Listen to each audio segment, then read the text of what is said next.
Hoy la idea de la clase va a ser un poco mitad de ecuaciones diferenciales y mitad de tema nuevo.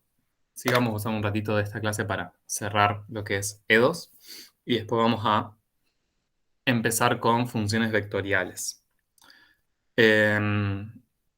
Y lo que estuvimos trabajando ayer fue con E2 lineales de segundo orden y la idea hoy es cerrar un poco este tema.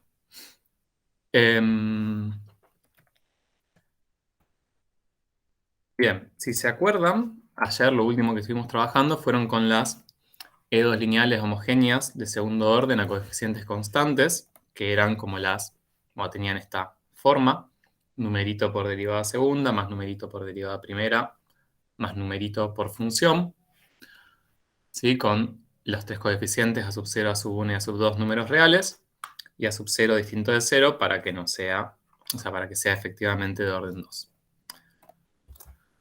Y habíamos llegado a que las soluciones de esta ecuación tenían, ¿sí? Sabíamos que tenían esta forma, E a la R por X, sí, solo si R era solución de la ecuación característica asociada, que la escribíamos a partir de la EDO, si era una ecuación cuadrática en incógnita R en este caso, que tenía esta forma. R cuadrado en reemplazo de la derivada segunda, R en reemplazo de la derivada primera, y el término independiente donde teníamos el a sub 2 por I. Y habíamos visto que eran tres casos, ¿sí? El primer caso era el caso más sencillo, que era cuando la solución, o sea, cuando las soluciones de la ecuación característica eran raíces reales y distintas, que en este caso, si teníamos dos raíces reales y distintas, era sencillo porque la base de soluciones directamente era e elevado a una raíz por x y e elevado a la otra raíz por x. Y con eso podíamos fácilmente escribir la solución general de la homogénea como constante, como combinación lineal de las funciones de la base. ¿Sí? Constante C sub 1 por e a la primera raíz por x, más constante 2 por e a la R2 por x. Después teníamos el otro caso, que era cuando las raíces eran iguales, reales e iguales. Que ahí el problema era que teníamos como un solo número. Sí, ahí dice alfa, pero debería decir R en realidad. Que el problema que teníamos acá era que si planteábamos e a la alfa x dos veces, era básicamente la misma solución y no eran linealmente independientes. Entonces, eso no nos servía. Pero bueno, se puede demostrar que podemos construir una base de dos funciones que son solución y que son linealmente independientes, simplemente multiplicando a esa solución e a la alfa por x por la variable independiente. Con eso solucionábamos el problema y entonces, teniendo ya la base, podemos escribir la solución general como, de vuelta, constante por e a la alfa x más la otra constante por x por e a la alfa por x. Que ayer vimos un poco un ejemplo de este estilo. Y el tercer caso, que es el que vamos a ver hoy y también trabajarlo en un problema, era cuando teníamos raíces complejas. Que esto es cuando al aplicar resolvente no nos quedan raíces reales porque nos aparece una raíz cuadrada de un número negativo. Esto es el único momento de todo matemática de nuestra facultad en los que aparece algo de los números complejos. Así que quizás lo vieron en secundaria, quizás no, pero lo que vamos a usar de eso es algo muy, muy básico y bastante, sí, de manera bastante práctica, ¿sí? Sin ahondar para nada en la teoría. Y que es básicamente que cuando tienen raíces complejas, las raíces les aparecen de esta manera. Un número a, que es un número real, más un número b por i, que esta sería como b la parte imaginaria, y el mismo número real a menos b por i. O sea, siempre las raíces reales aparecen así de a pares. Y una es numerito más numerito por el número imaginario, y el otro es numerito menos el numerito por el número imaginario. Por la parte imaginaria, en realidad. Ahora, lo que necesitamos, o sea, lo que nos interesa sacar como información cuando tenemos raíces complejas son estos dos números, A y B, que sí son números reales, y son los valores que necesitamos para construir la solución, la base de soluciones y la solución general. En estos casos se puede también demostrar, trabajando dentro de los números reales, que las funciones de la base van a tener esta forma. Una función va a ser e elevado a la a por x por el coseno de b por x, y la otra va a ser lo mismo, e a la a por x por el seno de b por x. Y fíjense que ahí lo que nos interesa es lo que les decía recién, ¿no? El valor de a, que aparece acá en el exponente de la exponencial, y el valor de b, que aparece en el argumento del coseno y del seno. Entonces, en estos casos, fíjense que la solución nos quedaría constante por toda esta expresión, e a la a por x por coseno de bx, más constante por esta función. ¿Sí? Acá está expresado, solamente que el e a la a por x, que aparecería en ambos términos, está sacado como factor común. Bien, esto que viene así como medio, o sea, quizás un poco tirado de los pelos. En teoría habrán visto un poco más de dónde sale, no sé exactamente con qué profundidad, pero nos interesa esto, la aplicación práctica, poder hallar A y B y poder aplicarlo para hallar la solución, la base de soluciones de este tipo de dedos.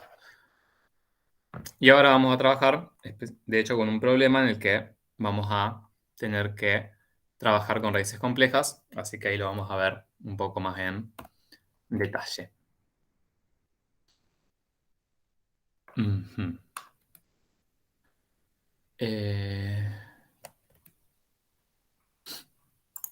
Bien, entonces ahí tenemos el problema 43 de la guía, que le vamos a dedicar un ratito a este problema porque me interesa que hagamos algo, y lo que me interesa básicamente es que veamos un poco de dónde salen las ecuaciones diferenciales. Como para ver, digamos, esa parte que siempre por ahí queda un poco, bueno, un poco misteriosa, ¿no? Estamos queriendo resolver ecuaciones diferenciales que medio que aparecen así de la nada. Acá vamos a ver con un ejemplo de los más sencillos, digamos, cómo la ecuación diferencial efectivamente aparece, ¿sí? Bien, entonces este problema les dice que para estudiar la dinámica de un cuerpo, o sea, la manera en que ese cuerpo se está moviendo, ¿sí? De masa m, que oscila con movimiento armónico simple o movimiento libre no amortiguado. ¿Saben primero eso? ¿Qué es el movimiento armónico simple? ¿Llegaron a verlo en física? No, ¿eh? Ok, no importa. Bien, ahora le vamos a charlar un poco de eso. Se acude a leyes de la física, segunda ley de Newton y ley de Hooke. Fuerza si vieron. Bien. Y se obtiene un modelo matemático expresado en la siguiente ecuación diferencial. M por derivada segunda de x más k por x igual a 0, donde x es la posición del cuerpo respecto de la posición de equilibrio y k es una constante. Entonces, eso es lo que vamos a ver ahora, ¿sí? De dónde sale. Ahí les comparto mejor la pantalla completa. Bien. Bueno, entonces, primero, ¿qué es el movimiento armónico simple? Esto es algo que lo van a ver en física, ¿sí? En algún momento, más sobre el fin del cuatrimestre seguramente. Y tiene que ver con el movimiento que tiene o que experimenta así un cuerpo cuando tienen un resorte. ¿Sí? De repente en física van a aparecer los resortes, o sea, van a tener como el modelo sencillo, no lo vamos a plantear así, con un cuerpo que acá tienen un resorte y que está unido a ese resorte. Imaginémonos que acá está como en su posición de equilibrio, ¿no? Como tenemos el resorte unido ahí, no está ni estirado ni acortado y está todo ahí quieto. Antes que nada, quizás se pregunten, o quizás no, ¿para qué nos interesa estudiar el movimiento de un resorte? No sé si se han preguntado o si saben por qué nos interesa. No sé si se les ocurre. Va, el movimiento de un cuerpo en realidad unido a un resorte.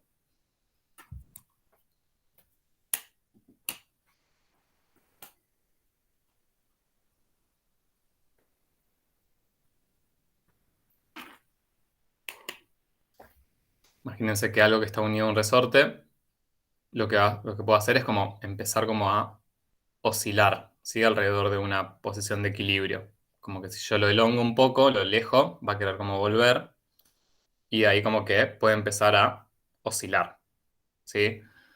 Bien, en química, ¿con qué pueden relacionar una oscilación?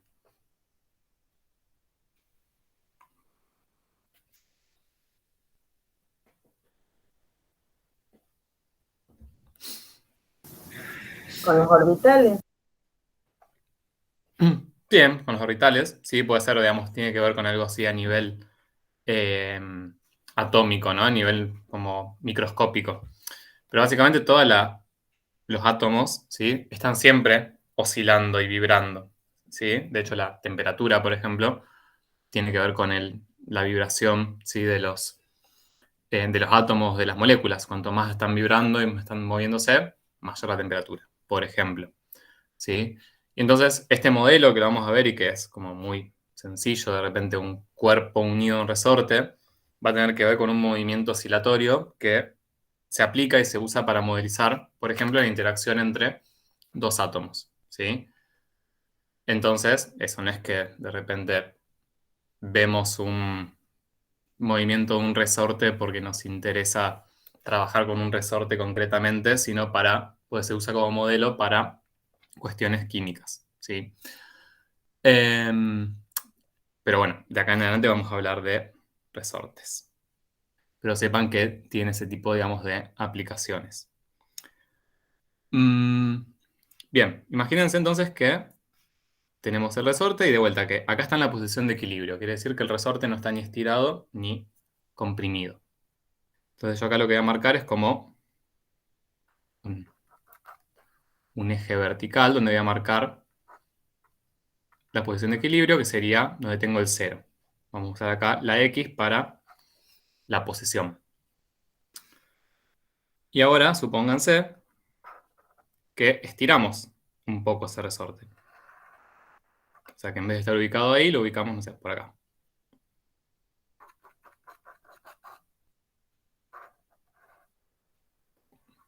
¿Sí? Entonces lo que hacemos es alejar el cuerpo de la posición de equilibrio. Entonces, pregunta, ¿qué fuerzas vamos a tener actuando sobre el cuerpo en cada uno de los casos? Por ejemplo, en el primer caso, ¿qué fuerzas aparecen?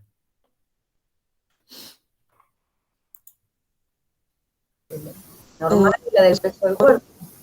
Bien, normal y peso, ¿sí? O sea, tengo la normal hacia arriba, el peso hacia abajo, esas dos fuerzas van a estar ahí como anulándose, y el resorte, digamos, al no estar ni comprimido ni estirado, es como que no está haciendo nada, está simplemente ahí, no va a hacer nada. Fíjense que acá, bueno, obviamente el objeto va a estar en reposo, vamos a tener que la sumatoria de fuerzas va a ser 0, trabajando así de manera, o la sumatoria de fuerzas va a ser el vector nulo. Bien, entonces el normal y peso nos olvidamos porque se van a estar siempre cancelando. ¿Y qué ocurre acá? ¿Qué piensan que pasa si ustedes alejan el cuerpo de la posición de equilibrio? Lo están teniendo ahí, ¿sí? Y lo sueltan. La tensión del resorte va a hacer que vaya para la izquierda. Perfecto, exacto. La tensión del resorte va a hacer que vaya para la izquierda. Vamos a seguir teniendo el peso normal, que no nos van a afectar. Pero vamos a tener, sí, la fuerza que va a ir hacia allá. Si bien sí, el resorte es como si estuviese unido a una cuerda, la manera en que llamamos a esa fuerza es fuerza elástica, específicamente. Sí, así le voy a poner acá. Fuerza elástica. Y hay una ley, que es la ley de Hooke, que se las nombra ahí en la actividad, que les dice que la ecuación diferencial sale de la ley de Hooke, que lo que les dice es sencillamente esto, que si tienen esta situación, la fuerza elástica generada por el resorte va a ser directamente proporcional a la posición de, o sea, al desplazamiento, si esta X sería eso, al desplazamiento respecto a la posición de equilibrio. ¿Sí? Digamos, si yo quiero ver acá, en este segundo caso, dónde estaría, digamos, cuál sería mi desplazamiento. De hecho, vamos a ponerle delta X mejor. No, le dejo así. Si yo quiero ver, en este caso, cuál sería mi X, sería medido desde acá, ¿no? Desde el 0 este. Entonces sería... Este sería el desplazamiento que yo tengo en ese caso. Bien, entonces, dos cosas. Esta cuestión de proporcionalidad directa quiere decir que si yo lo alejo, no sé, el doble de distancia, la fuerza que va a experimentar va a ser el doble de grande, ¿no? Habrá que ver cuánto vale esa constante K, que va a depender de cada resorte. Y por otro lado, que hay un signo menos, y ese menos, ¿con qué tiene que ver? Con que retrocede. En este caso sí, pero si yo lo llevara para el otro lado y contrajera el resorte, ahí tendría que ir para el otro lado.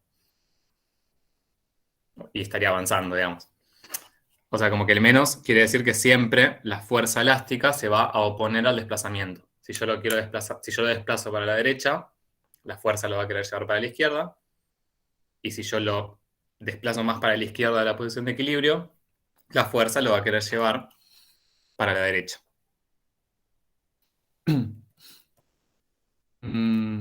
Bien, eso entonces es todo lo que nos dice la ley de Hooke. Si se fijan en el enunciado, lo que les dice es que para estudiar la dinámica del cuerpo se acude a leyes de la física. La segunda ley de Newton y la ley de Hooke. Entonces, con esas dos cosas, la segunda ley de Newton ya la conocen, les dice que la sumatoria de fuerzas siempre es igual a masa por aceleración. Y con estas dos cosas vamos a poder deducir, o sea, vamos a poder trabajar, no necesitamos nada más. Entonces, fíjense lo siguiente.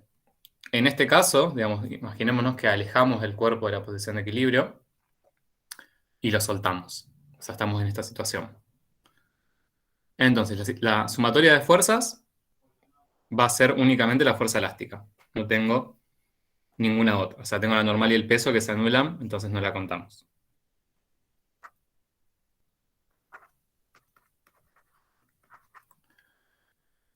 Y ahora, la fuerza elástica, por la ley de Hooke, yo sé que es menos K por X. O sea, menos K por el desplazamiento respecto a la posición de equilibrio. Y va a ser igual a la masa del cuerpo por la aceleración. Y entonces acá les pregunto, ¿identifican acá una ecuación diferencial?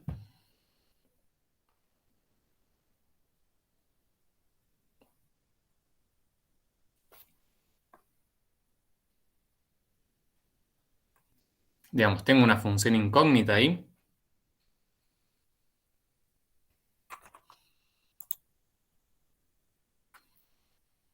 Por ejemplo, K primero. ¿Es una variable, una constante?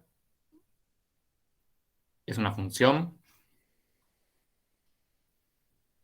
K que viene de acá, ¿no?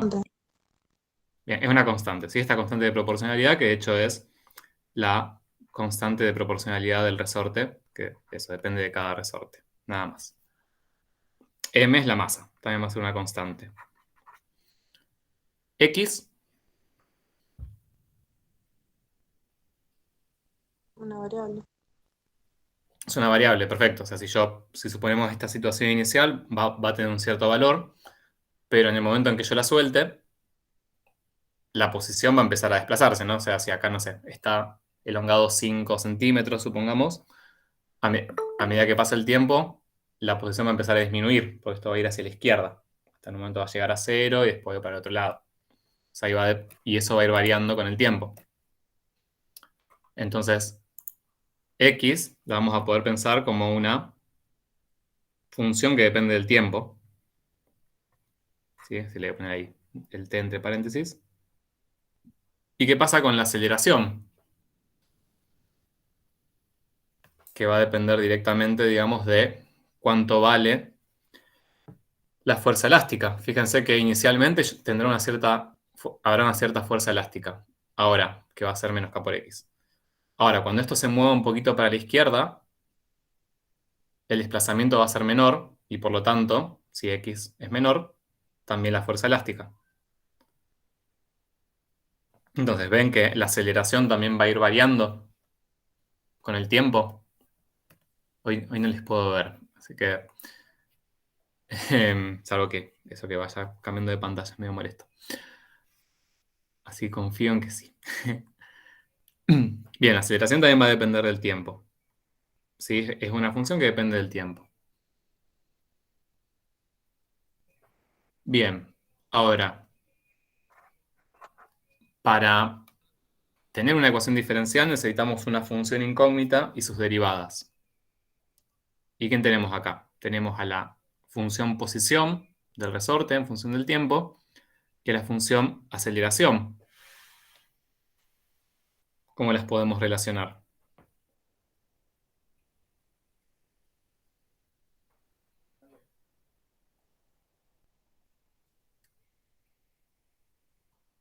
Digamos, yo tengo la función x de t.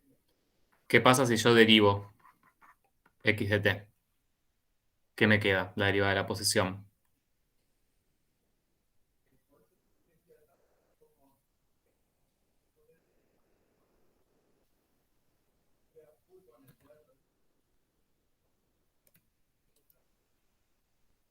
Tan, tarán. O sea, si yo derivo la función posición, me queda la velocidad a la que se está moviendo el cuerpo. Y si yo ahora derivo la velocidad, o sea, derivo 2 veces la posición,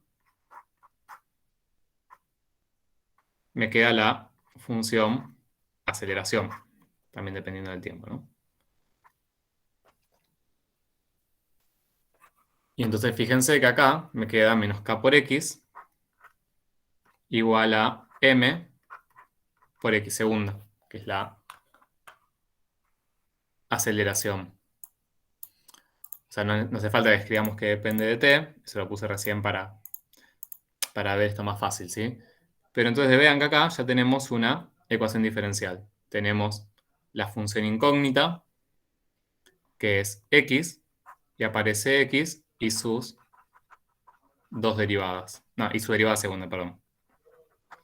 Esa función incógnita lo que es la posición del resorte en cada instante de tiempo.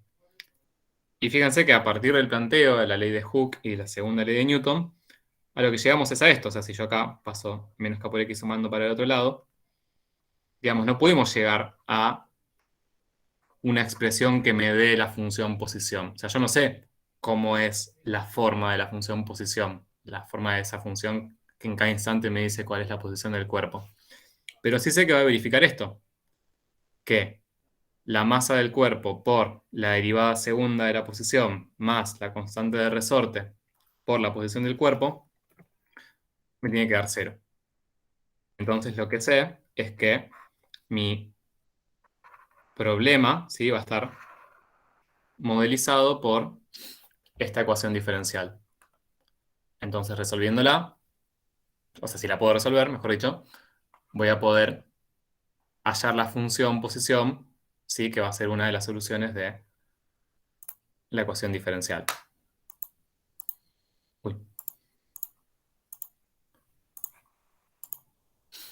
Bien, ¿estamos hasta acá?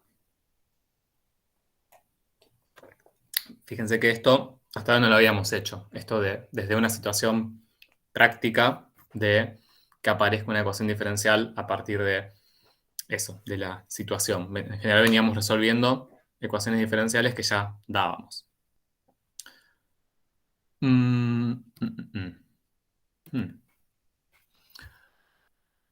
Bien, entonces ahora sí, volvemos al problema. Nos dice entonces que para este movimiento armónico simple, que es el nombre del movimiento que recibe esta situación del resorte unido de la masa unida al resorte, se obtiene esta ecuación diferencial, que es la que obtuvimos recién. X es la posición del cuerpo respecto a la posición de equilibrio y K constante. Entonces, sea un cuerpo de 0,2 kilogramos de masa, voy a ir ahí anotando los datos acá.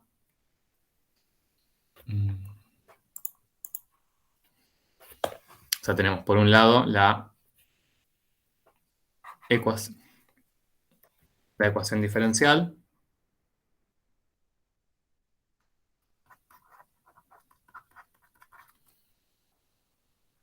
Tenemos por otro lado que M es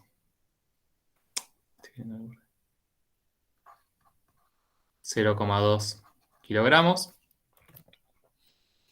que pende de un resorte de constante elástica, K igual a 20 newtons sobre metros. O sea, tenemos también el valor de la constante K.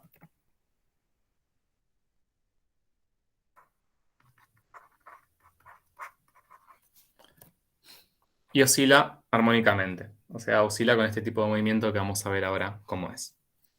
Y nos dice, en el instante t igual a 0, pasa por la posición de equilibrio con velocidad v igual a 1 metro sobre segundo. Bien. Bien, entonces en el ítem A nos pide plantear el problema con valores iniciales. Entonces, recordatorio primero, que era un problema de valores iniciales, que lo solíamos abreviar PBI.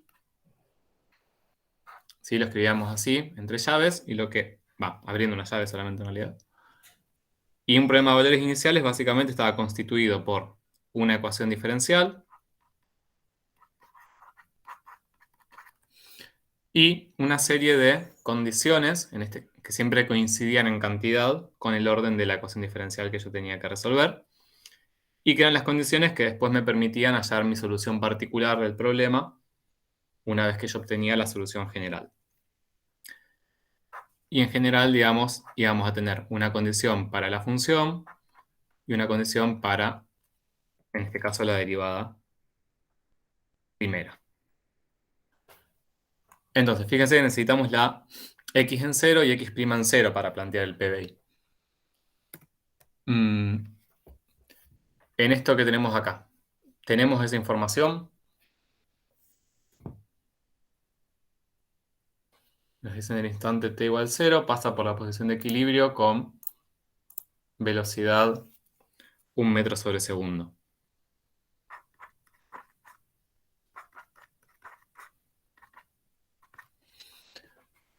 ¿Cuánto valdrían cada una de estas expresiones en nuestro caso?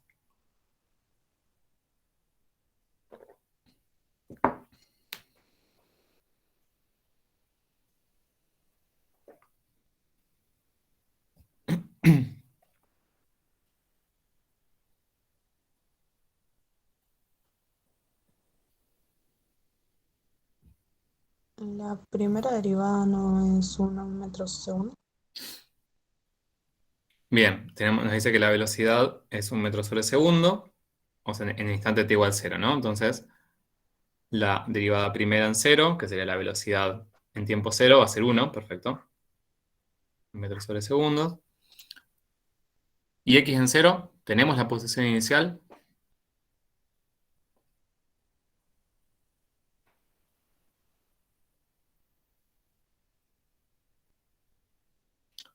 Fíjense que nos dice que en el instante t igual 0 pasa por la posición de equilibrio, ¿sí?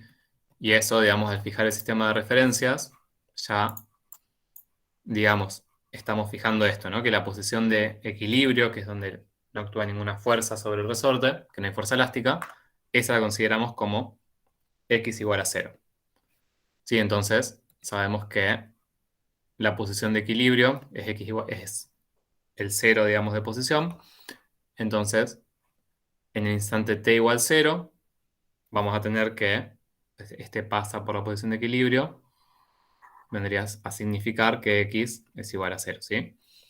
Entonces, x en 0 vale 0, 0 metros, y x' en 0 vale 1. Y ahí ya tenemos las dos condiciones iniciales. X en 0 vale 0 y x y la derivada en 0 vale 1. Sí, acuérdense que en general, o sea, está bien igual si escriben las unidades, por ahí muchas veces tendemos directamente a escribirlo sin unidades, ya sabiendo en qué unidades estamos trabajando, ¿no? Que la posición la vamos a estar midiendo en metros y la velocidad en metros sobre segundos.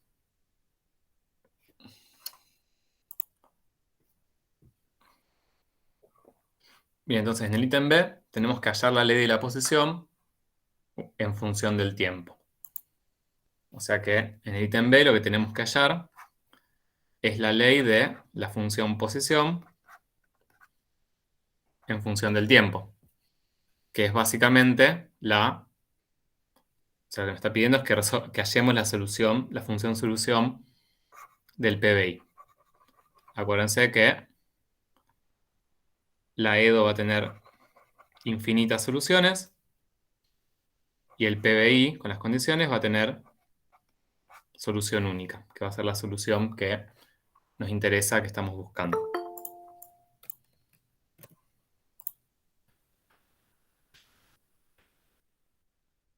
Bueno, entonces, para resolver esta ecuación diferencial,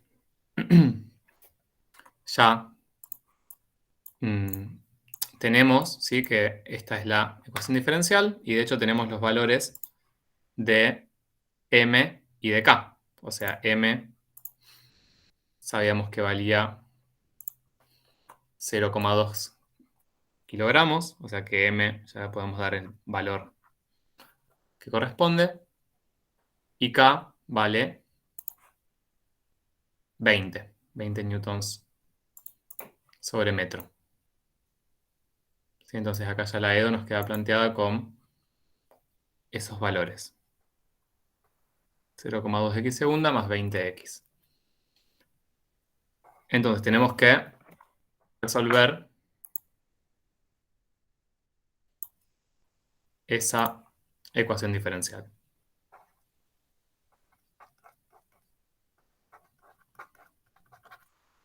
Fíjense que esta EDO es...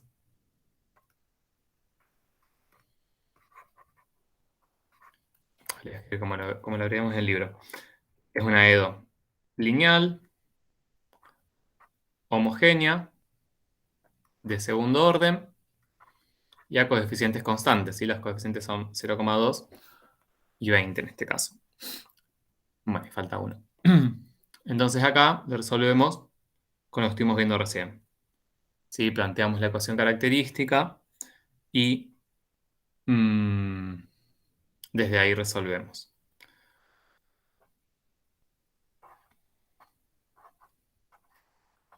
Bien, la ecuación característica.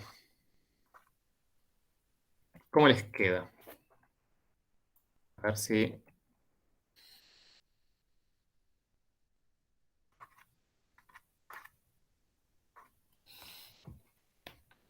¿Están de acuerdo con esta propuesta?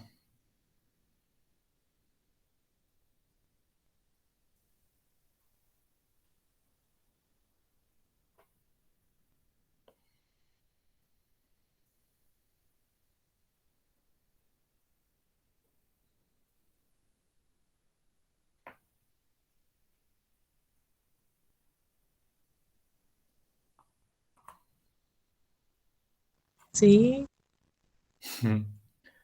Bien. Sí, No, ¿por qué?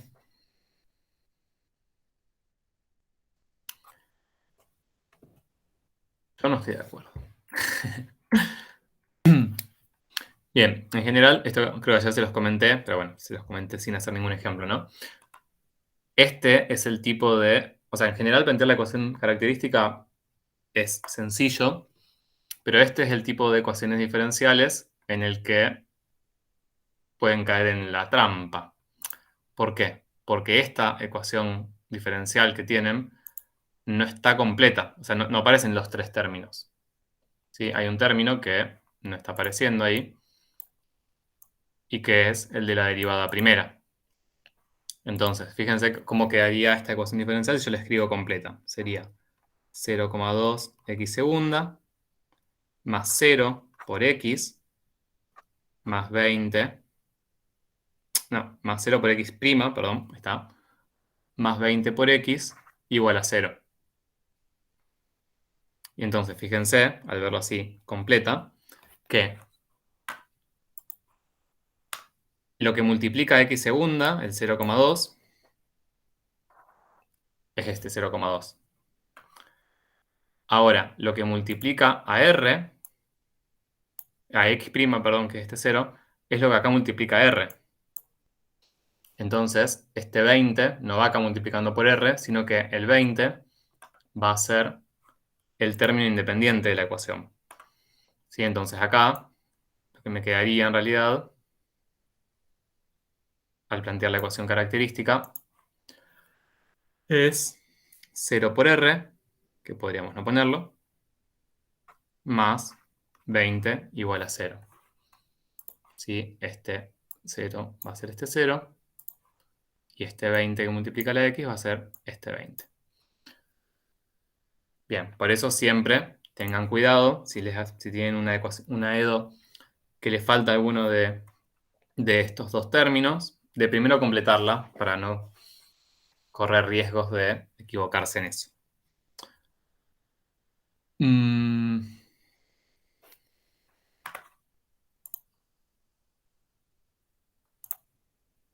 Ay, no. Bien, ustedes cualquier cosa vayan frenándome si aparece alguna duda. Entonces, la EDO que nos queda es esta, 0,2r cuadrado más 20 igual a 0. Pasando en limpio. Perdón, dije la EDO no. La EDO es la anterior. Esta sería la ecuación característica asociada que vamos a resolver. Bien, para resolver esto, podrían, si quisieran, aplicar resolvente. Es una opción siempre. Pero si no, acá, como no está completa, no es necesario, podemos despejar R, ¿sí? Pasamos primero el 20 restando. Ahora pasamos el 0,2 dividiendo.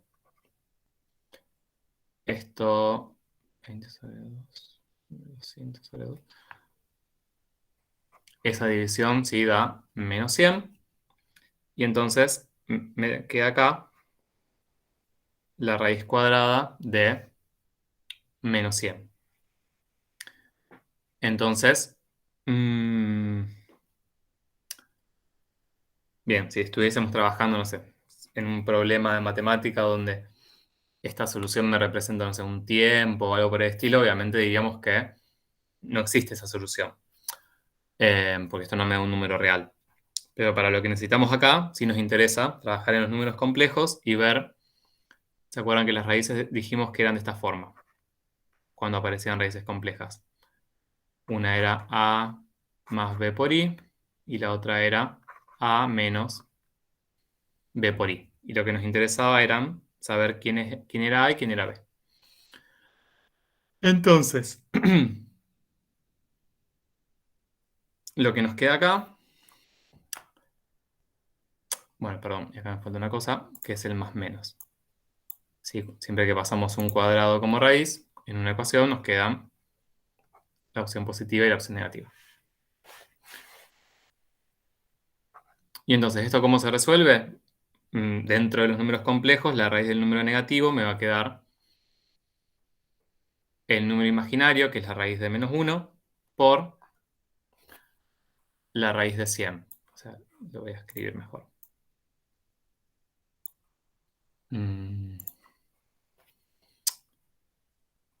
Voy a escribir como todos los pasos, ya que es la única vez que lo vamos a hacer. Ese menos 100 lo puedo pensar como menos 1 por 100. Esta raíz la puedo distribuir.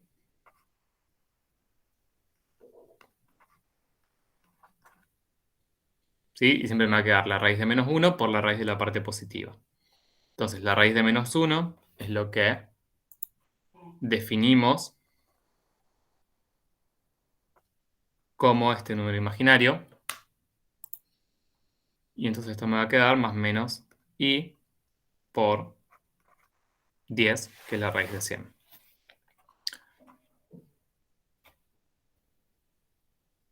Entonces, fíjense que acá tengo, obviamente esto que escribimos acá arriba, a más b por i o a menos b por i, lo podemos resumir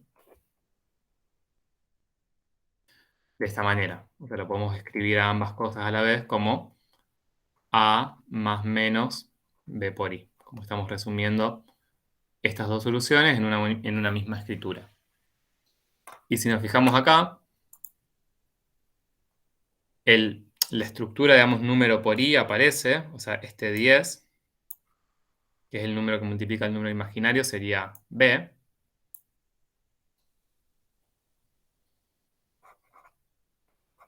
O sea, b en este caso vale 10.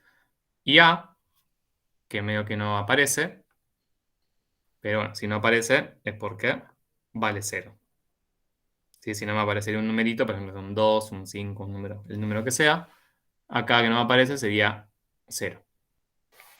Entonces tenemos ya que a vale 0 y que b vale 10.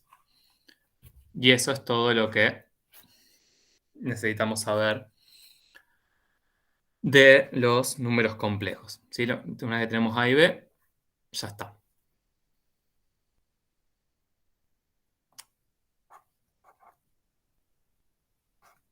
Bien, la base de soluciones, les refresco, nos quedaba con esta forma. E a la x, e a la a por x por coseno de b por x y e a la ax por el seno de bx. Van a ver qué es esto, que digamos que queda así bastante feo, pero después todo eso se simplifica bastante. Bien, entonces vean cómo nos queda la base para nuestro caso. Fíjense que a vale 0. Entonces, si a vale 0, o sea, si este a vale 0, básicamente me va a quedar e a la 0 por x, y esto va a valer 1, o sea que en los casos donde a vale 0, la parte exponencial se va y se simplifica un poco la expresión, y esto va a ser coseno de b por x, donde el coseno es, donde b vale 10. Y acá lo mismo, e a la a por x va a valer 1, en nuestro caso, y acá me va a quedar el seno de 10 por x. Entonces la base de soluciones de nuestro problema va a ser coseno de b, no, de b no, de b no, de 10 por x, y seno de 10x.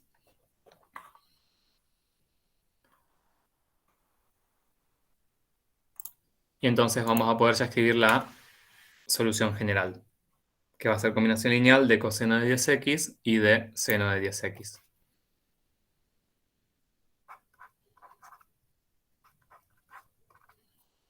Entonces, constante 1 por coseno de 10x más constante 2 por seno de 10x. No, x no. X es la variable dependiente. C1 por coseno de 10t. Y C2 por seno de 10t. Acá también lo he escrito mal. Bueno, escriban en todos lados. Acá va t, acá va t, acá va t y acá va t.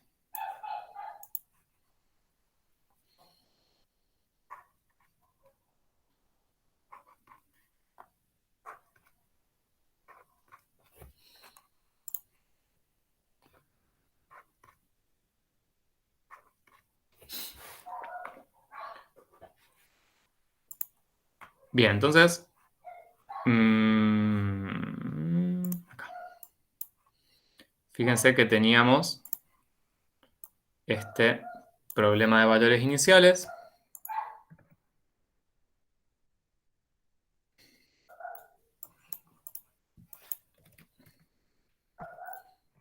Si esto no se tilda, ahí está.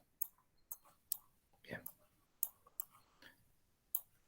Bien, a partir de este problema de valores iniciales obtuvimos la solución general de la ecuación diferencial. Y ahora necesitamos los datos iniciales para resolver.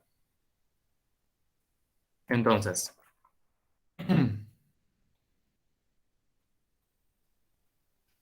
primero, con el valor de x en 0 igual a 0, podíamos, ¿sí?, resolver. Lo que nos va a quedar acá, les repito, se va a simplificar bastante, pues esto queda 10 por coseno de 10 por 0, o sea, coseno de 0.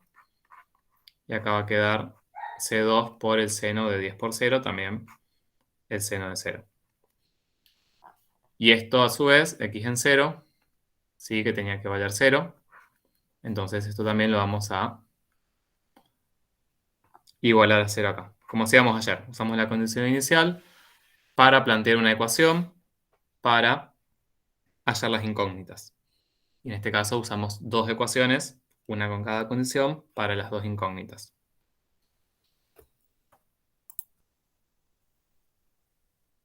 Bien, esto traten de acordarse, digamos, o de repasar. Así lo tienen en mente cuánto valen los valores, ¿no? Estos valores característicos. El coseno de 0, el seno de 0, el coseno de pi sobre 2, el seno de pi sobre 2, que son valores útiles a la hora de trabajar. Si el coseno de 0 vale 1 y el seno de 0 vale 0.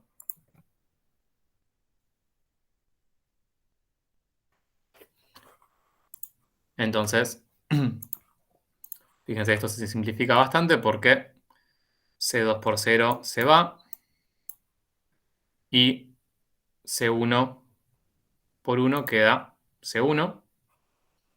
Entonces, acá. Nos queda que C1 es igual a 0.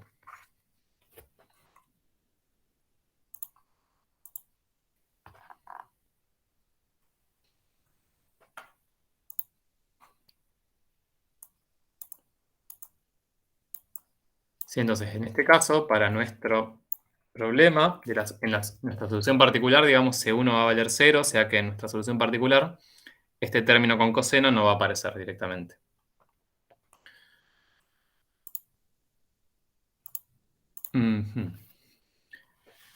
Bien, y para hallar x' en 0, lo primero que necesitábamos era derivar, o sea, hallar la derivada de la solución general.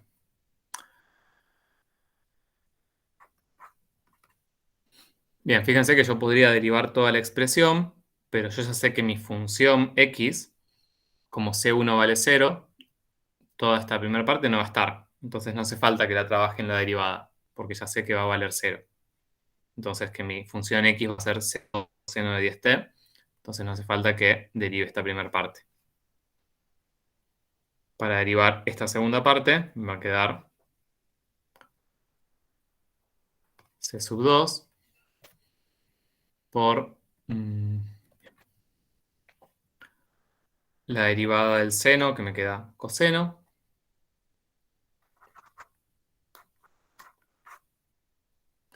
aplicado a 10t. Y esto lo tenemos que multiplicar por la derivada de 10t, que es 10.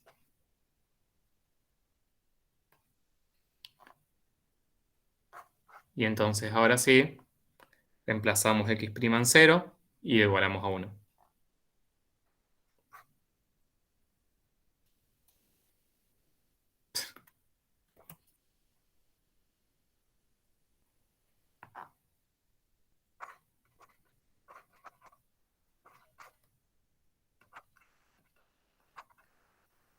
Y entonces fíjense que coseno de 0 valía 1, me queda C2 por 10 igual a 1.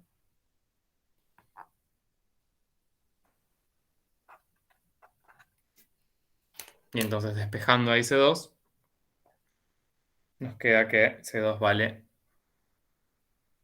1/10.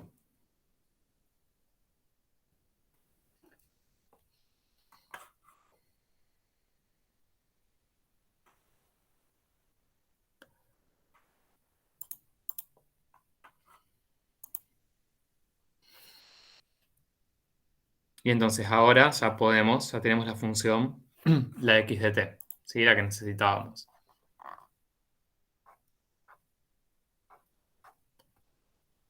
¿Cómo nos va a quedar? Desde la general reemplazamos los valores de C1 y C2. Porque teníamos C1 que valía 0 y C2 que valía 1/10. Entonces nos queda C1 que es 0 por coseno de 10t, eso no va a aparecer. Y C2 que es 1/10 por el seno de 10t.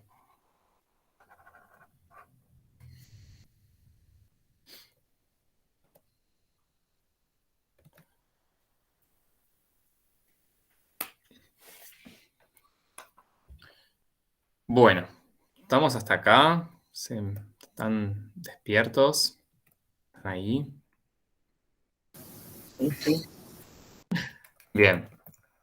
¿Alguna pregunta? ¿Alguna cuestión? ¿Acá?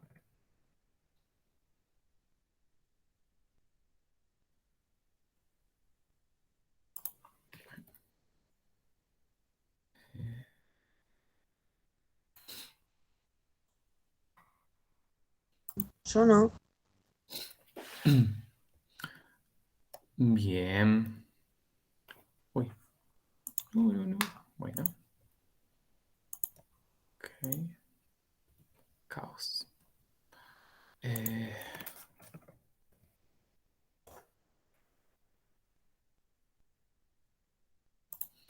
Bueno, ahí les vuelvo a compartir. Bien, quería abrir GeoGebra, pero... Sí, ahí les comparto de vuelta. Acá. Ahí. Puedo hacer un poco más de zoom.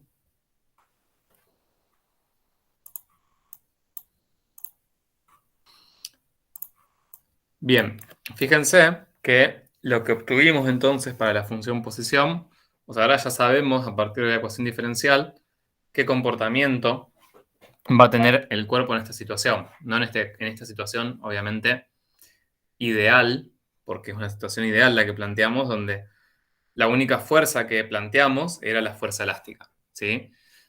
En cualquier situación real siempre tendríamos, por mínimo que sea, una fuerza de rozamiento. Pero si pensamos en esta situación ideal, tenemos que siempre está únicamente la fuerza elástica. Y la conclusión a la que llegamos es que la función posición, en este caso, tiene esta forma, ¿sí? Numerito por seno de numerito por t. Entonces, ¿qué comportamiento va a tener un cuerpo que se mueve así? Fíjense, lo podemos graficar. Voy a usar acá el graficador pues GeoGebra me tiró error y bueno, lo voy a resolver ahora. Pero sería la función 0,1 por seno de 10t.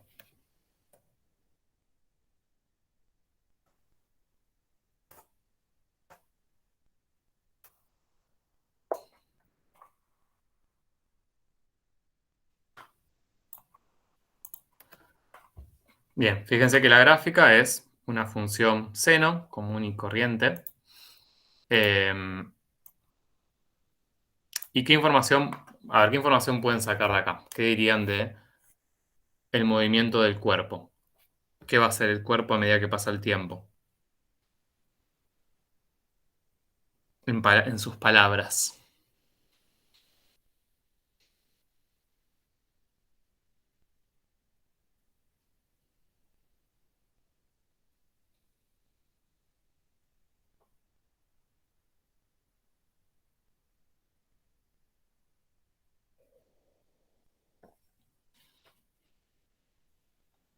Es un movimiento periódico. Perfecto. O sea, es un movimiento periódico y de vuelta, estamos en la situación ideal, ¿no? De que no hay fuerza de rozamiento. Pero fíjense que lo que haría, digamos, si yo tuviera únicamente esa fuerza elástica directamente proporcional al desplazamiento actuando siempre, haría esto, ¿no? Yo empiezo. Acá nos estamos moviendo en un solo eje, ¿sí? Lo que tengo acá es tiempo en el eje horizontal y la posición respecto a la posición de equilibrio en la posición vertical. Entonces, inicialmente empiezo en cero, que era de hecho la condición inicial, que la posición inicial era la posición de equilibrio. Ahora, a medida que pasa el tiempo, me alejo de la posición de equilibrio. ¿Y qué es lo más lejos que llego? No sé si llegan a leer los números ahí. 0,1. Bien, acá tengo un 0,1, ¿sí? Lo más lejos que llego. Y desde ahí, como que desde ahí vuelve a pasar por la posición de equilibrio en este punto. Y va por el otro lado y también se aleja 0,1, pero para el otro lado. Y después vuelve a la posición de equilibrio. Y yo podría tomar, por ejemplo, desde donde empieza hasta este punto, donde tengo el cursor ahora, como que ahí hace una oscilación completa. Y después de ahí, eso se repite eternamente. Por, por los siglos de los siglos. ¿Sí? Entonces, esta sería, digamos, lo que es el movimiento armónico simple. Esta sería la función, el tipo de función que modela un movimiento armónico simple. ¿No debería ir haciéndose más chiquito? Ajá. ¿Y por qué? Me gusta la observación. Porque en Ok. algún momento se va a detener, entonces va a ser como menos la distancia que recorrer. Bien, perfecto. O sea, en este caso no, pero justamente porque esto es un modelo, ¿sí? Es un modelo como ideal. Digamos, el movimiento armónico simple, que se llama por eso simple, es como un caso idealizado. De vuelta, ¿de dónde lo dedujimos? De pensar un cuerpo unido a un resorte donde únicamente actúa la fuerza elástica. Ahora, en cualquier situación real, además de esa fuerza elástica, van a tener una fuerza de rozamiento, de contacto de la masa con el piso o con la superficie en la que esté apoyada, que por más, digamos, no sé, por más leve que sea, ¿no? Por más que uno pueda hacer cosas para disminuirla, siempre va a existir. Y esa fuerza de rozamiento haría que eventualmente el cuerpo se fue separando desde ya. Pero en la situación que planteamos, eso no sucede, ¿sí? Es una situación ideal en la que el cuerpo nunca se frenaría.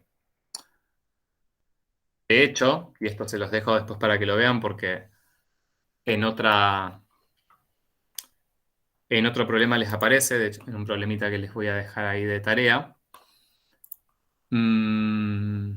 Que esto le quería mostrar. Si planteamos, si le agregamos, digamos, al problema una fuerza de rozamiento, lo que nos cambia, o sea, nos cambia el planteo de la EDO y lo que nos aparece en la solución es algo parecido a lo que hicimos, pero el valor de A no nos da 0, nos da un número negativo. Entonces, esto se los comento así medio por arriba, váyanme más o menos siguiendo con el razonamiento. Lo que les termina quedando, como A no les queda 0, esta expresión, esta exponencial que acá les quedó, que a nosotros nos dio 1 y desapareció, pero si A no vale 0, les va a aparecer un término, o sea, les va a aparecer un factor exponencial multiplicando.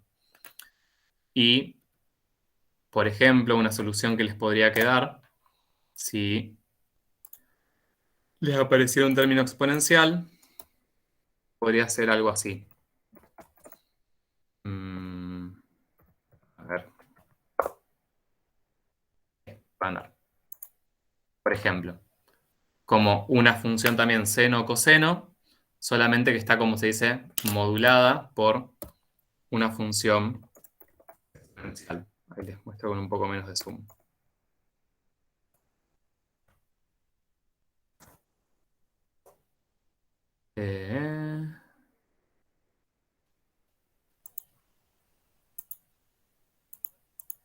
¿Por qué no me lo toma?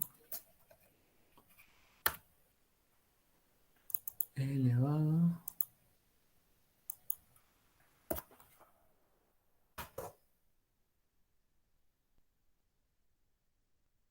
Ah, ok, bien.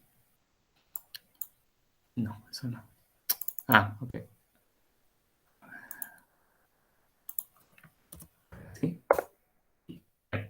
Entonces, esta, por ejemplo, sería la función exponencial sola, que cuando la... Esto sería una función exponencial y nada más. Esta sería la función... Bueno, qué feo.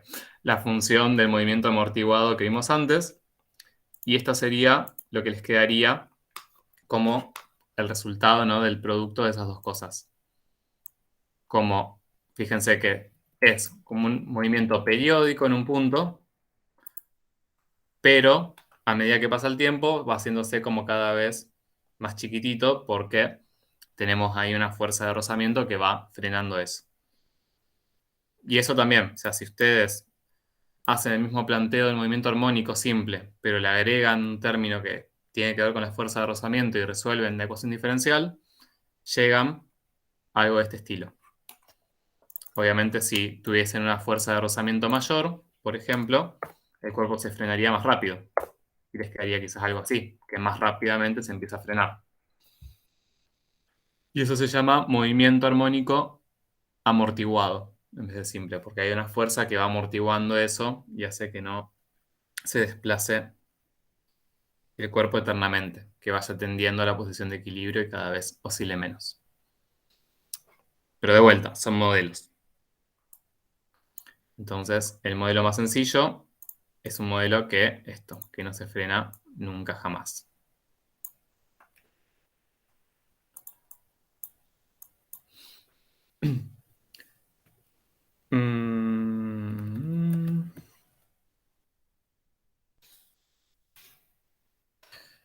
Bien, y fíjense que en el ítem C les pregunta cuál es la amplitud del movimiento, que eso, si lo vemos desde la gráfica, habíamos visto que la amplitud era 0,1, que era lo que más se alejaba, y que lo podemos ver también desde acá, desde la ley, o sea, este numerito que multiplica es la amplitud.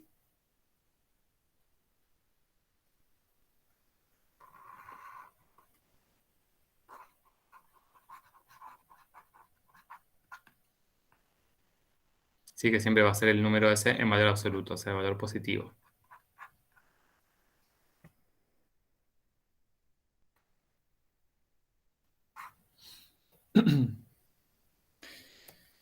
Y después, bueno, los últimos ítems, el periodo y marcar algunos valores de t y de x, se los dejo. El del periodo se los dejo un poco de tarea, un poco para que lo vean en física. O sea, acá podemos ver, digamos, si queremos ver gráficamente cuál sería el periodo, lo que tendríamos que ver o marcar sería... ¿Dónde marcarían el periodo? ¿En el eje vertical, en el eje horizontal, en la gráfica? En el horizontal. Bien, en el horizontal, ¿sí? Y lo pueden ver generalmente como la distancia entre dos crestas, que le llamamos, o entre dos valles.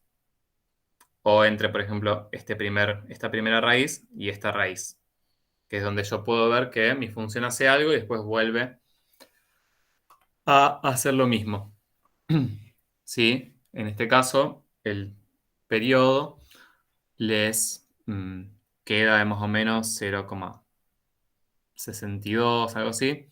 tiene una formulita que es básicamente hacer 2pi dividido este número 10. Pero bueno, ¿de dónde viene? Eso después se los dejo para que lo vean cuando lo vean más en física. Pero sí, gráficamente lo ven acá, ¿no? La distancia, por ejemplo, entre estos dos. Bien. Sí, entre dos crestas consecutivas o entre dos valles consecutivos y obviamente va a estar en unidades de tiempo. Es el tiempo que tarda.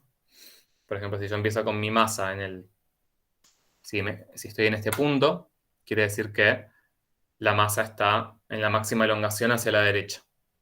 Entonces, el tiempo que le tarda pasar por la posición de equilibrio, ir para el otro lado, volver a la posición de equilibrio y volver ahí, ese sería el periodo.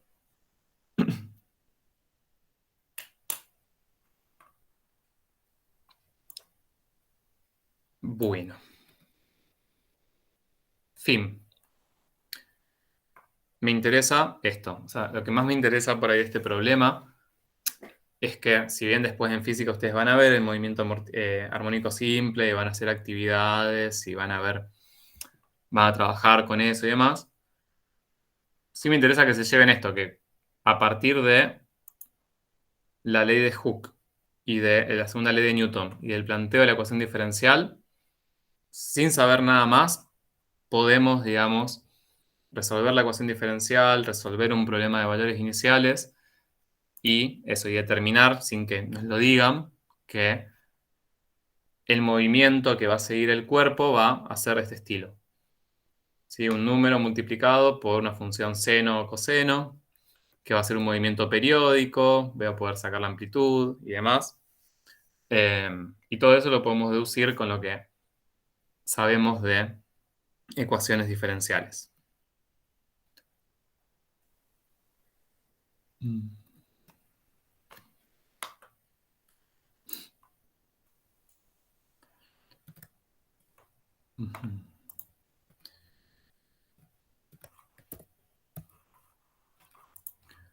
Bueno, una pregunta de esta parte.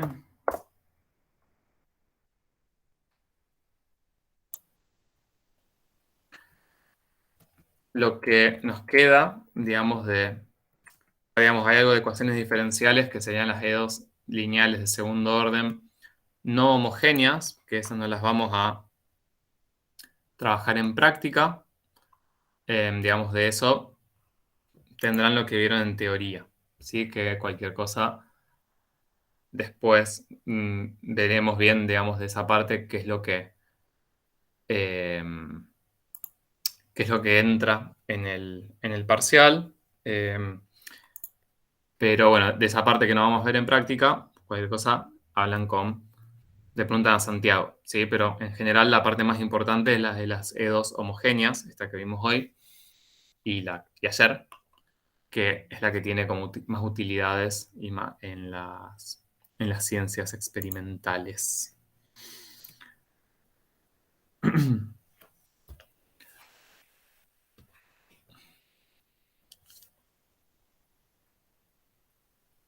Bueno, si no hay preguntas, o si las hay, háganlas ahora.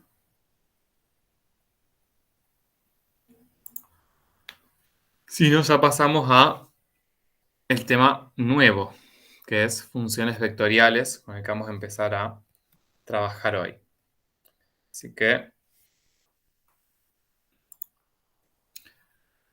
cambio de tema, cambio de colores. Lo que vamos a ver hoy es como muy introductorio, ¿sí? Y de hecho, no vamos a hablar tampoco demasiado de funciones vectoriales todavía porque tenemos que hablar previamente de algunas cuestiones relacionadas a geometría y a curvas, que son por ahí conceptos que antes los veían en matemática 1 y ahora no, entonces como que lo están viendo recién ahora.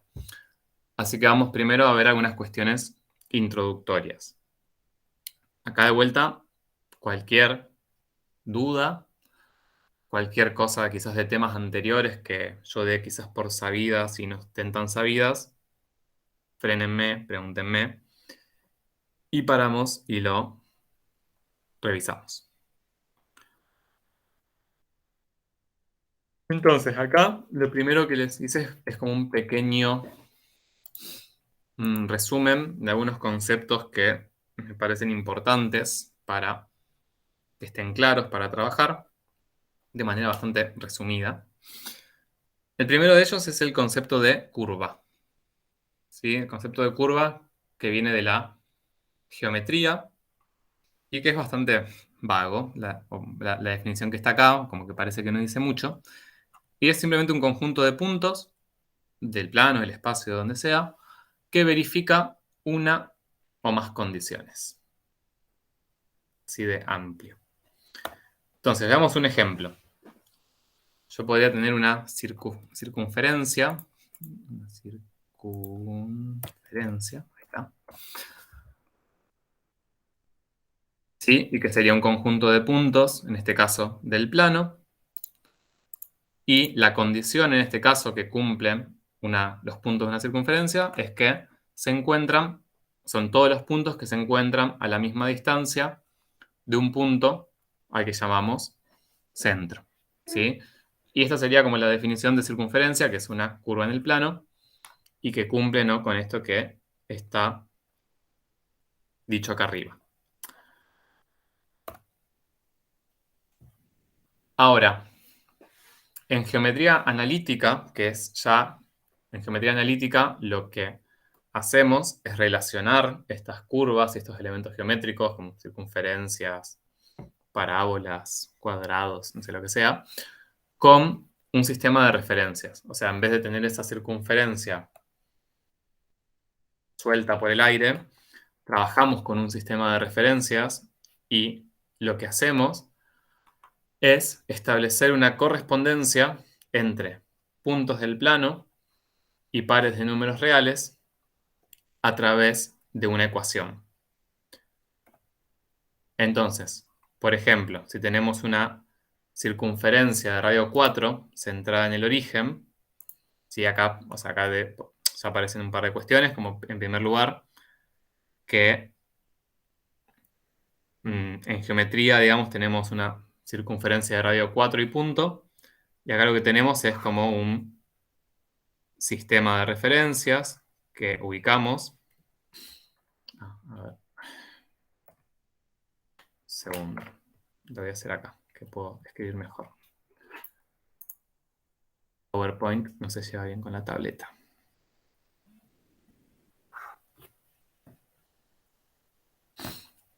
Entonces, fíjense la diferencia con la anterior.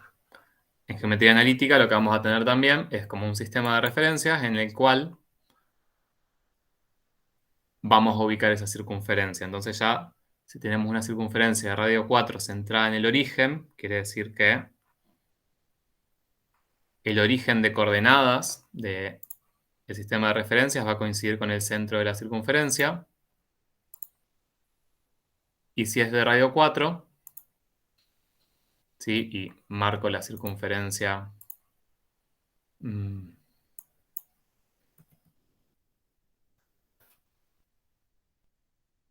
a hacerlo así.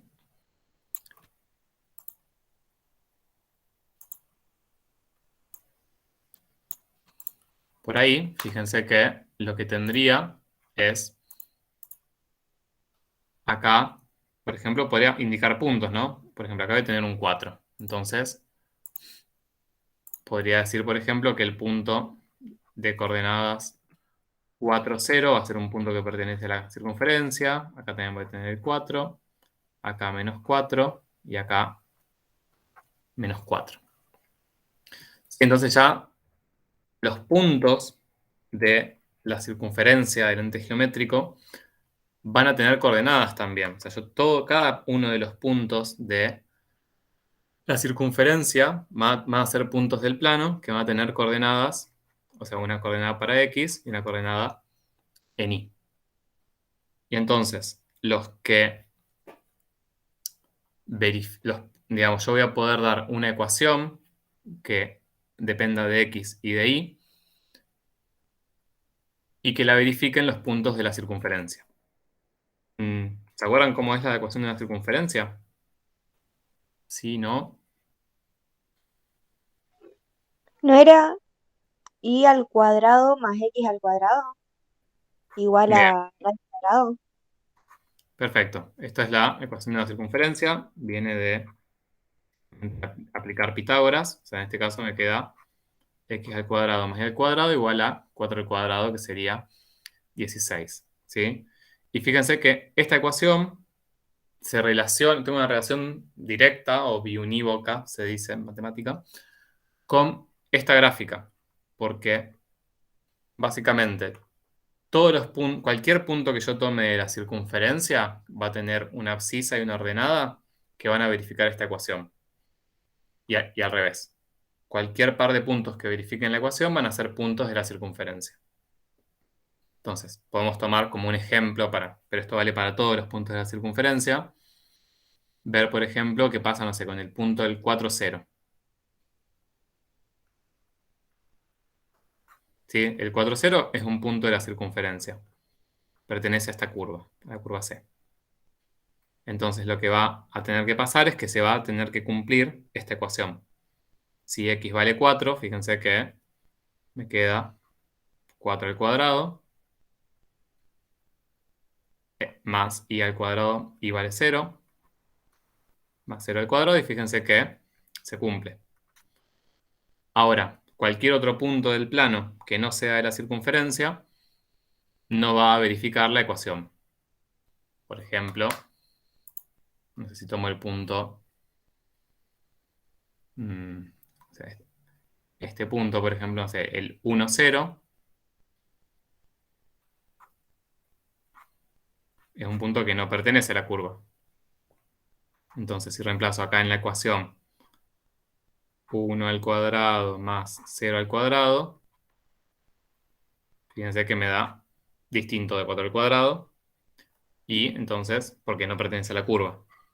Y lo mismo al revés, si yo planteo un par de puntos de x, y, por ejemplo, 2 y 3, por decir algo, que me da 4 más 9, me da 13, distinto de 16, bueno, si no cumple la ecuación, no va a pertenecer a la curva. Cuestión, cuando establecemos un sistema de referencias y trabajamos con curvas en el sistema de referencias, vamos a obtener ecuaciones que nos relacionan directamente esos dos mundos. Relacionan el mundo de las curvas con el mundo de los números. Y con eso vamos a trabajar básicamente en matemáticas, ¿sí? Con geometría analítica, no con la geometría así en el aire, sino que siempre vamos a trabajar con curvas dadas un sistema de referencias y vamos a relacionar los puntos de la curva con abscisas y ordenadas de esos puntos.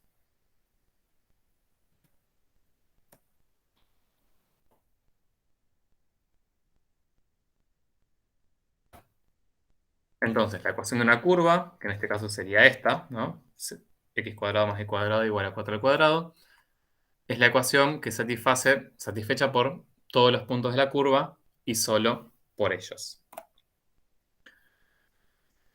Y por último, una curva plana, la definición. Sí, pues yo puedo tener una curva en el espacio, ¿no? Una curva plana es cuando se encuentra íntegramente contenida en un plano, básicamente. Y es el subconjunto, o sea, de todos los puntos del plano. Si yo tengo acá mi sistema de referencias, ahí podría dar un plano que son todos los puntos de ese plano. Bueno, la curva plana es el subconjunto de puntos de ese plano que satisfacen la condición dada y la cual se expresa a través de una o más ecuaciones.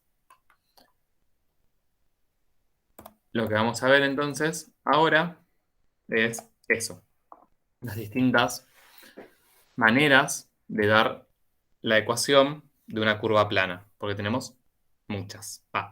Tenemos tres. Una es la que vimos recién para la circunferencia, ¿sí? Tipo de ecuación, que son las ecuaciones cartesianas. ¿Qué son las ecuaciones cartesianas? Son como, en primer lugar, es como la forma más sencilla, o la más directa que tenemos con lo que vimos hasta ahora, de dar una curva en el plano.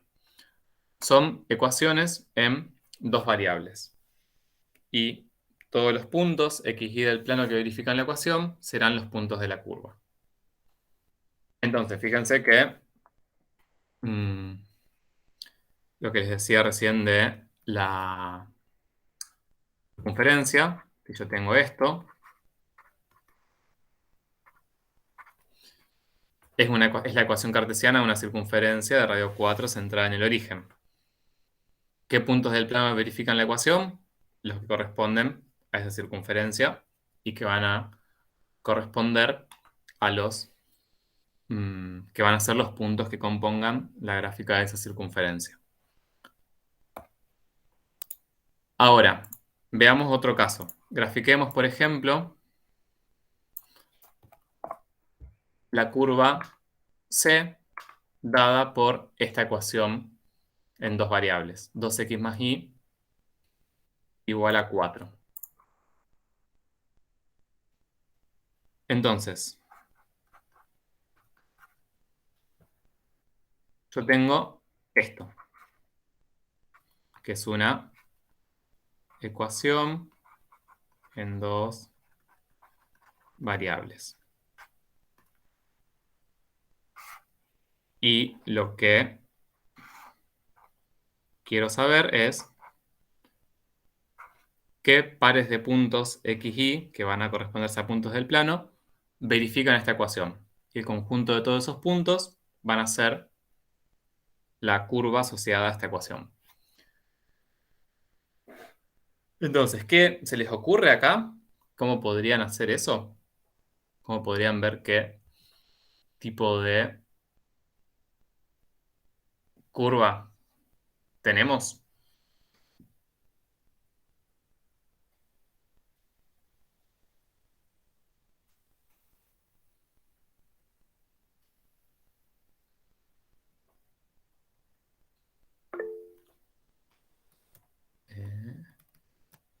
¿No podemos ver primero los ceros? Bien, los ceros, ahí estoy viendo que les pone Manuel también, como las raíces, digamos. Sí. Bien, o sea, las raíces las usamos para, ¿cómo se llama? Para una función. Acá tengo una función.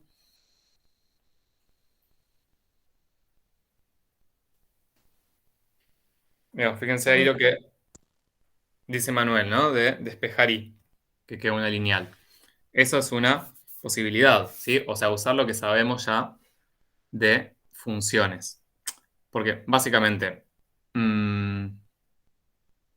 la curva es una gráfica. Entonces, si yo logro pensar esto como una función, y es una función conocida, puedo graficarla y trabajar desde ahí, ¿sí? Fíjense lo siguiente, primero. Si yo acá le doy un valor a x, por ejemplo, si digo, vamos a poner un caso, por ejemplo, con el que dijiste vos de los ceros. Por ejemplo, supónganse que yo propongo que x valga 0. Le doy un valor a una de las variables. Entonces, me queda 2 por 0, que es 0, y me queda y igual a 4. Entonces, si x es igual a 0, y vale 4. Entonces, yo acá obtuve un punto. O sea, esto me está dando un punto de la curva, que me dice que cuando x vale 0, y vale 4, o sea que el punto 0, 4, yo sé que va a ser un punto que va a pertenecer a mi gráfica. ¿Sí? O sea, si acá pongo el 4, acá voy a tener un puntito, ese puntito en rojo que puse, que sé que va a ser un punto de la curva. Y podría darle otros valores a x y despejar y e ir obteniendo otros puntos. Sería un poco como ir obteniendo algunos puntos y graficar como usando una tabla de valores. Pero otra opción es pensarlo como una función. ¿Sí? Yo acá puedo despejar y, me queda y igual a 4 menos 2x. Y si yo lo pienso así, si esto lo pienso como una función, 4 menos 2x, la gráfica yo sé cómo es. Va a ser una recta, tendrá ordenada de origen 4, pendiente menos 2, Y entonces en este caso puedo graficar la curva asociada a esta ecuación, expresando esta ecuación de una manera en la que la pueda relacionar con una función que dependa de x. Entonces sería, le voy a poner comillas, porque o sea, en ningún momento hablamos de función, lo estamos usando como una herramienta para graficar, ¿sí? Pero entonces lo puedo pensar como o sea, va a ser una recta con ordenada al origen, o a O dice ahí, igual a 4. No, voy a borrar esto.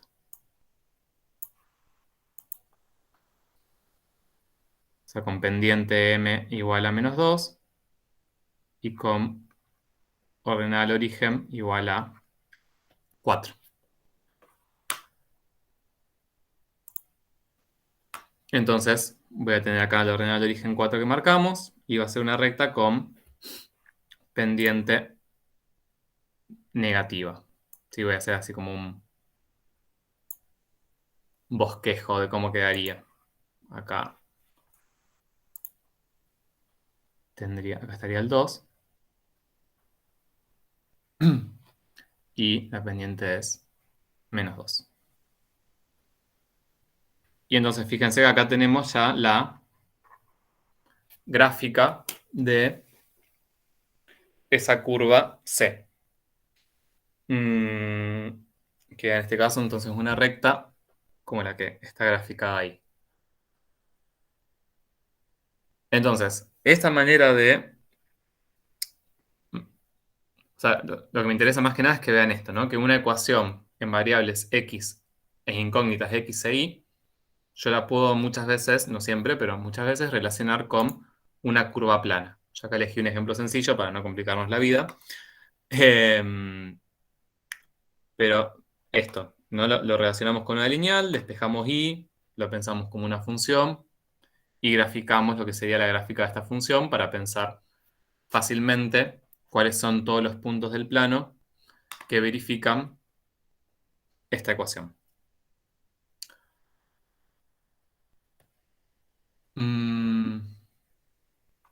Me perdí acá. Bien, ahora vamos a ver ahora otras maneras de dar la ecuación de una curva plana y acá ya nos metemos en una manera un poco más nueva, porque la anterior en realidad estuvimos trabajando con ecuaciones que eran cosas que ya conocíamos y lo único que hicimos fue relacionar esas ecuaciones con que las soluciones x, y eran puntos del plano. Vamos ahora con una manera nueva, que son ecuaciones paramétricas. Entonces, uy, qué sueño. En esta manera, para dar ecuaciones en el plano, lo que vamos a tener que dar son estas dos cosas. ¿Sí? Van a ser dos ecuaciones. Una va a ser x igual a f de t, la otra va a ser y igual a g de t. Y fíjense, se denominan ecuaciones paramétricas de la curva plana C y la variable t se llama parámetro. Entonces acá aparecen cosas nuevas. O sea, yo tengo por un lado x y por otro lado y las dos van a depender, que acá se los agregué, f y g van a ser funciones escalares que dependen de la variable t. O sea, funciones que dependen de una variable independiente, las funciones con las que venimos trabajando. Entonces, fíjense lo siguiente, aparece una nueva cosa acá, un nuevo parámetro, no, miento, aparece t, que le llamamos parámetro, y que es como una tercera variable en juego. Porque en la recta que graficamos antes, acá, la graficamos a partir de una ecuación donde solamente aparecía x e y. Mientras que acá aparece un nuevo parámetro, no, hay una nueva variable que es un parámetro y que es t. Entonces, veamos esto con un ejemplo directamente, va a ser más sencillo que hablarlo en el aire. Entonces, ecuaciones paramétricas podrían ser, por ejemplo,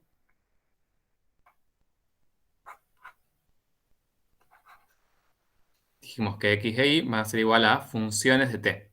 Entonces, una podría ser, por ejemplo, 2 por t.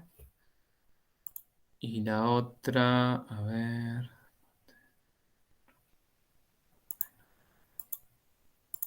em,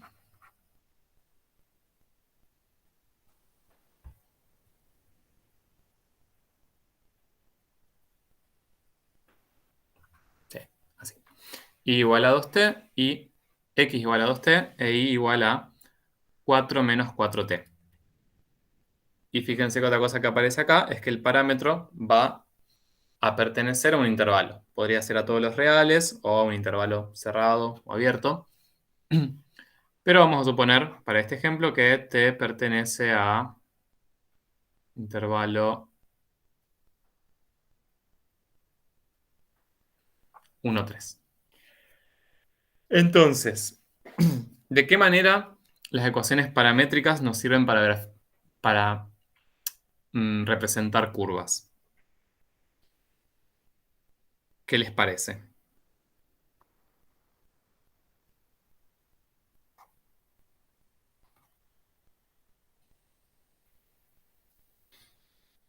Fíjense que lo que nos interesa en definitiva es una curva que va a seguir estando en el plano. O sea, va a estar en el plano, donde va a tener x y va a tener y. Pero aparece una tercera variable que es este parámetro. Entonces, el parámetro básicamente lo que es un valor que va a ir variando, en este caso entre 1 y 3. Y para cada valor que yo le dé al parámetro, lo que voy a obtener son valores de x y de y. Si, por ejemplo, si t vale 1, por ejemplo, ¿qué me va a quedar? X igual a 2 por 1, o sea, x igual a 2, e y igual a 4 menos 4, o sea, a 0. Entonces, ¿qué podemos sacar de acá? ¿Qué información nos da esto sobre la curva? ¿Nos da algún punto del plano? ¿Nos da varios? ¿No nos da ninguno? Te da un punto el plano. Bien, me da un punto del plano que es el 2, 0. ¿Sí? Yo sé, o sea, dándole este valor al parámetro, obtuve un punto del plano que es 2 en x, 0 en y. Entonces yo sé que el 2, 0 va a pertenecer a la curva asociada, digamos, a estas ecuaciones paramétricas. Fijen, entonces, yo podría hacer esto y podría ver ahora también, no sé, hacer esto con varios puntos. Por ejemplo, podría ver qué pasa para t igual a 2. Me queda x igual a 2 por 2, 4. Igual a 4 menos 8, o sea, menos 4. Y entonces acá tendría que el 4 menos 4 pertenece a la curva.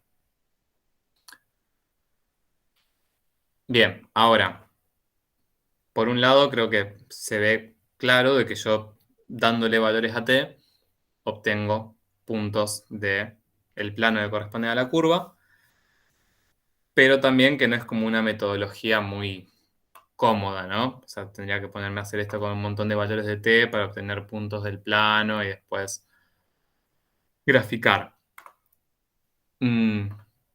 ¿Se les ocurre de qué manera podemos como hacer esto de otra manera? Un poco más, un poco menos cavernícola, como me dijo una vez una profesora de matemática, una manera más estilizada.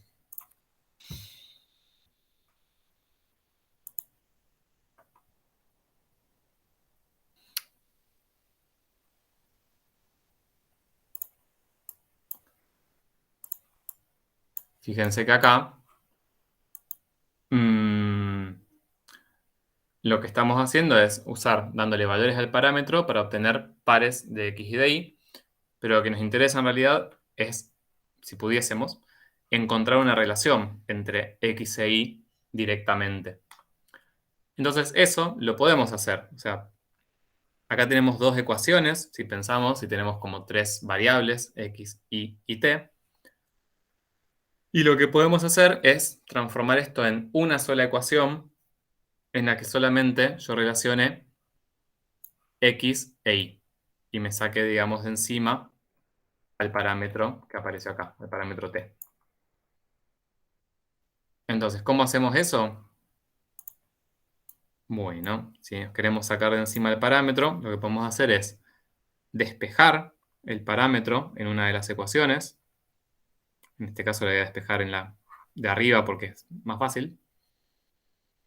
Si despejo T, me queda X sobre 2 igual a T, pasa el 2 dividiendo. Y lo que hago en la otra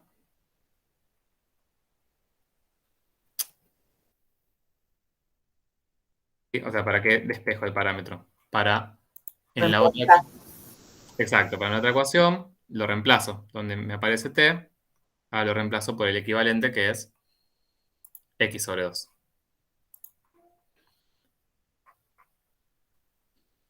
Y entonces, fíjense que las ecuaciones me quedaron, la que me interesa es la de abajo ahora. X sobre 2 igual a T, y abajo me quedó Y igual a 4 menos 4 sobre 2 queda 2. 4 menos 2 por X, no por T.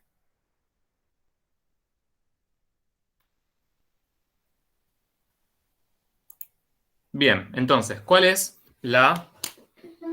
¿Qué hacemos ahora, digamos, si yo quiero graficar? Porque yo acá tengo la relación entre Y y X. Sé que Y es igual a 4 menos 2X. Entonces, ¿qué va a pasar con la gráfica? O sea, ¿cómo me va a quedar la gráfica de esta curva dada por estas ecuaciones paramétricas? Fíjense que en el caso anterior, vuelvo un segundo, teníamos esta ecuación cartesiana, habíamos llegado a que Y era 4 menos 2X y graficamos esta recta. Ahora, en este caso, también acá nos quedó Y igual a 4 menos 2X, la relación entre X e Y. Entonces, podemos graficar... Uy. Podríamos graficar de vuelta esta misma recta como gráfica de las ecuaciones paramétricas.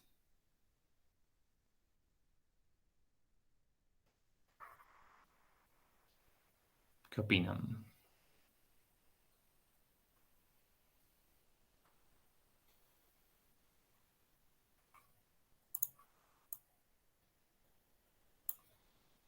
No, porque no estás como tomando en cuenta la X, tipo la X de arriba, ¿no? La X de arriba... La X sobre 2 igual a T, no es algo que tenés que tener en cuenta también. ok. No necesariamente. O sea, yo acá... digamos, acá yo ya obtuve mi relación entre X e Y, ¿no? Como que justamente el objetivo de hacer el despeje... O sea, acá lo escribí, digamos, así porque es como... Cuando uno va haciendo los despejes, igual sigue teniendo dos ecuaciones, pero acá yo llegué a una ecuación cartesiana, a una ecuación que me relaciona X e Y, ¿sí? Entonces, como que lo de arriba no sería tanto un problema. Pero, fíjense lo siguiente, esto a mí me va a ser útil, o sea, no hicimos todo esto al pedo, esto a mí me va a ser útil, me relaciona X con Y, pero ¿de qué manera? Mm, yo sé que los puntos del plano que... uf, se me fue la idea. Que los puntos del plano que estén en mi curva van a tener que cumplir sí o sí con esta ecuación, que me relaciona X e Y, que es Y igual a 4 menos 2X, y que yo sé que es esta recta en rojo. Pero, o sea, si ahí terminara la cuestión, medio que las ecuaciones paramétricas nos servirían para lo mismo que la ecuación que vimos antes, porque no aporta nada nuevo.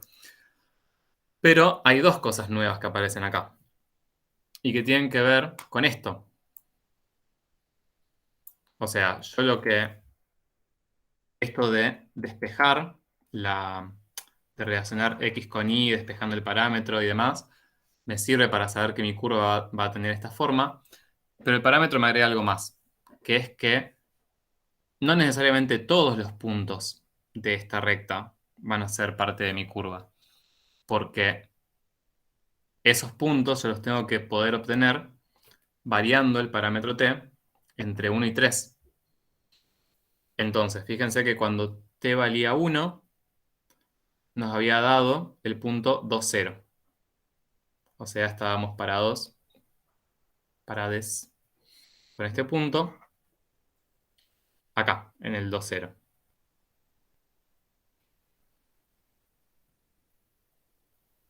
¿Sí? Entonces, cuando t vale 1, yo estoy en este punto de la curva, sería donde yo empiezo la curva.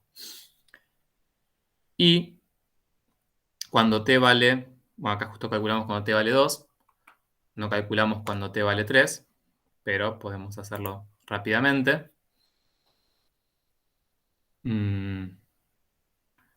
Fíjense, el t inicial, porque acá si lo pensamos como al parámetro como tiempo, podemos pensarlo como, ¿no?, el tiempo inicial y el tiempo final. Fíjense, cuando t vale 1, nos daba el punto 2, 0. Y el t final, que es 3,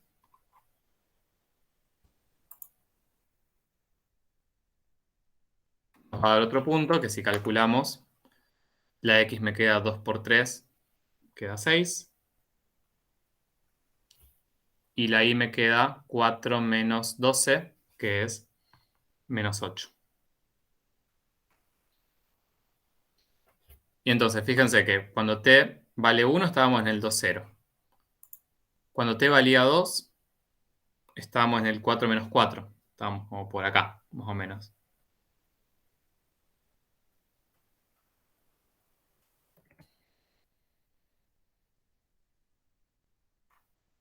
Y cuando t vale 3, que es como el tiempo final, digamos, para estas ecuaciones paramétricas, estamos en el 6, 8.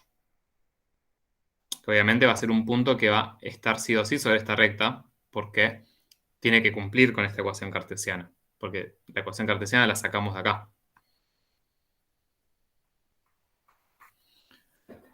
Y entonces, esto nos trae dos cosas nuevas.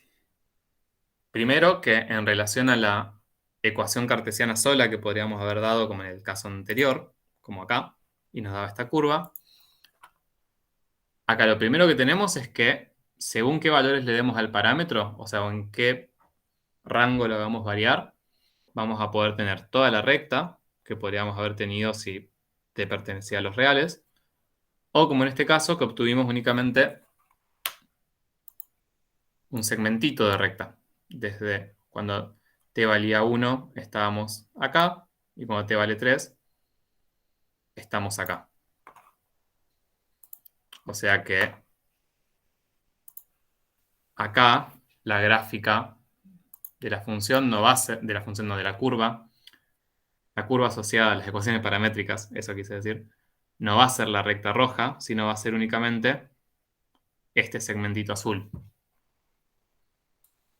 Eso es una de las cosas nuevas que traen las ecuaciones paramétricas. Y después traen una más. A ver si se les ocurre o se dan cuenta.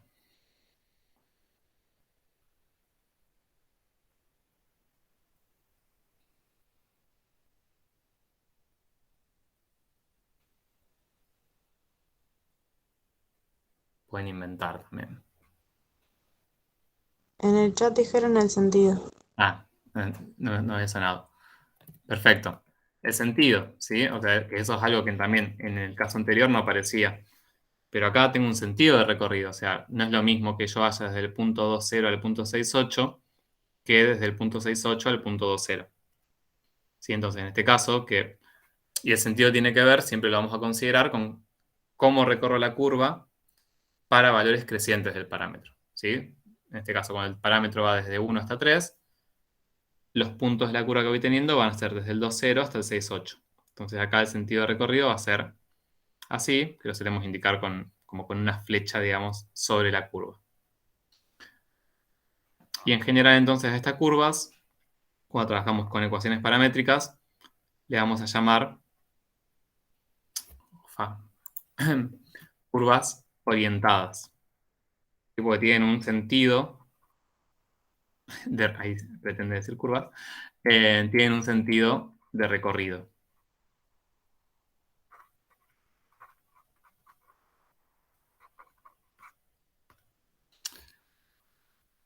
Bien, y básicamente, a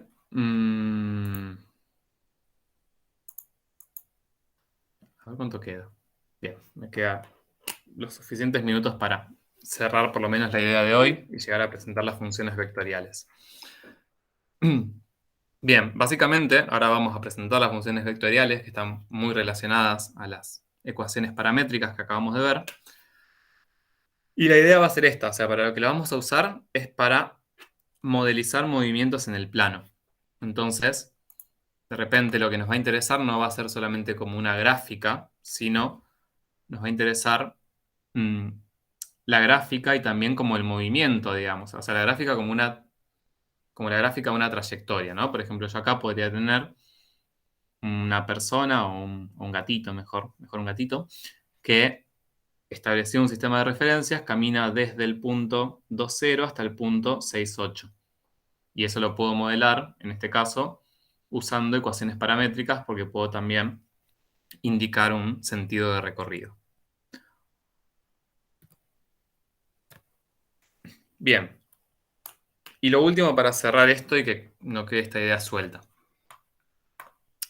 Fíjense que en las ecuaciones paramétricas, a cada valor de t le corresponde un único par ordenado xy. O sea, si yo le doy un valor a t, obtengo un valor de x y un valor de y. Y eso que le llamamos par ordenado, porque me importa acá el orden en que escribo la x y la y, me corresponde a un punto del plano. O sea, a cada t le asignamos un punto del plano. Y lo mismo, o algo muy similar, vamos a poder hacer con una función vectorial. ¿A qué le llamamos función vectorial? A una función de este tipo. A una función que va de un intervalo a b, o sea, que su dominio va a ser números reales, y que su codominio van a ser puntos del plano, digamos, o vectores de dos componentes. ¿Sí? Entonces va a ser una función vectorial r de t, que es la variable independiente, va a ser igual a esto, ¿no? A una función escalar f multiplicada por un versor y más una función escalar g multiplicada por el versor j, o alternativamente escrito de esta manera. Básicamente, las funciones vectoriales están muy relacionadas a las ecuaciones paramétricas, ¿sí? Fíjense que acá aparece f de t, g de t, y acá también. Lo que tienen las funciones vectoriales es que a cada t le corresponde un único vector, ¿sí? Dado por estas componentes. Yo podría escribir, por ejemplo, así como acá escribí...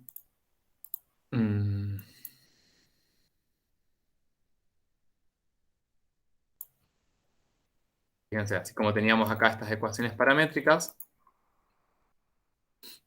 podría tener una función vectorial cuya primer componente sea 2t, que es la componente acá en x, y la segunda sea 4 menos 4 por t, y cuyo dominio sea el intervalo 1, 3. Y entonces, lo que me va a dar esta función vectorial, o sea, acá les daré como pregunta, ¿qué tipo de imágenes tendrán las funciones vectoriales? Bueno, la función vectorial en sí, lo que le asigna a cada instante, a cada valor de t, es un vector. Por ejemplo, para t igual 1, mi función vectorial en 1 me da 2, 0. ¿Sí? Lo que me daría para t igual a 1, la función vectorial, es un vector posición de componentes 2, 0. Pero acá tienen como un ejemplito, ¿no? Tenemos como una curva C dada por ecuaciones paramétricas. Y si yo eso lo modelizara con una función vectorial, o sea, esta sería la curva C relacionada a las ecuaciones paramétricas. Ahora, una función vectorial lo que me daría es para cada valor de t distintos vectores posición cuyo punto final serían puntos sobre la curva. Y eso es lo que nos interesa y lo que les dejo acá como conclusión y cierre de hoy. Que si bien las imágenes de las funciones vectoriales son vectores, si estos vectores que están graficados acá, el OA, el OP, el OB y todos los que van en el medio también, si tomamos únicamente los puntos finales de las imágenes de los vectores, o sea, tomo únicamente el punto A, el punto P, el punto B, y bueno, y todos los puntos en el medio, me queda definida una curva. Y esa curva va a estar asociada a la función vectorial. Y vamos a usar funciones vectoriales para modelizar trayectorias en el plano y en el espacio, y también para describir la dinámica del movimiento. De qué manera se está dando el movimiento, a qué velocidad, etc. O sea, eso mismo que charlamos para las ecuaciones paramétricas, donde vimos que en la ecuación paramétrica podíamos asignar un sentido de recorrido y tomar parte de la curva y demás, lo vamos a trabajar, pero con funciones vectoriales. Que a efectos de lo que trabajamos son como muy similares. O sea, podemos, fíjense acá. Acá pudimos como relacionar ecuaciones paramétricas con funciones vectoriales y nada, parecen como que las dos nos dan la misma información, pero al trabajarlo como funciones vamos a ver más potencialidades, porque vamos a poder también trabajar con sus derivadas, sus integrales y sacar más información. Pero bueno, nos meteremos de lleno en las funciones vectoriales el martes próximo. 10:00. Me quedaron